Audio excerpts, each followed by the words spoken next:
Nereye gideceksin? Ellerim titredi, Nereye gidiyorsun? ağladım anne.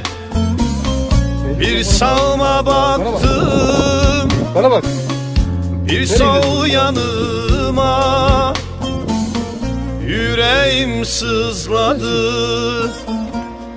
ağladım Nereye anne. gideceksin? Sen nereye gidiyorsun? Ağladım anne. Nereye gidiyorsun? Ağladım anne. Bana bak. Ağladım anne. Bana bak. Nereye gidiyorsun? Ağladım anne. Yüreğim sızladı, Nereye gideceksin? ağladım anne. Nereye gidiyorsun? Nereye gidiyorsun? Heh. Ne diyorsun bana bak? Bana bak. Bana bak. Nereye gidiyorsun?